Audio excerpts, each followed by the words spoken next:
So this is a demonstration for the 2 pullover exercises that I like to usually prescribe to people. First one's going to be a hook-lying pullover, and the second one's going to be a progression up from that, which is going to be the Deadbug pullover.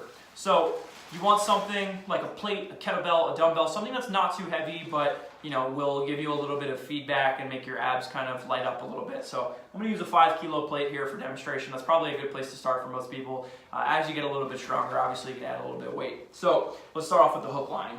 What you're going to do is you're going to lay on your back and you're going to place your feet almost into like a glute bridge position.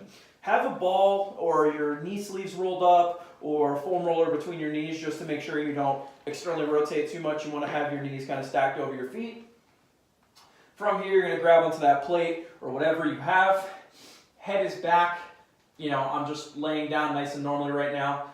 First thing I'm going to do is I'm going to take my knuckles and try to reach them up toward the ceiling and take a nice long exhale.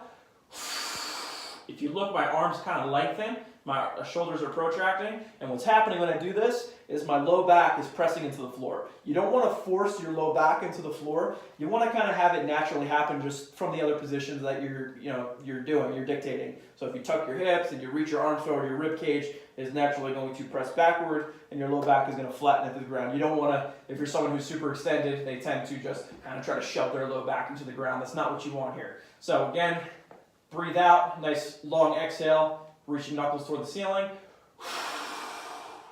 From here, you're in position, ready to start doing that pullover. You're going to take a breath in. Keeping that low back nice and flat, you're going to bring the weight overhead as far as you can without feeling like you need to let your low back pop off the floor. It's going to be dictated mostly by your shoulder mobility. Come overhead as much as you can. Take a nice long exhale. And then bring it back. Repeat.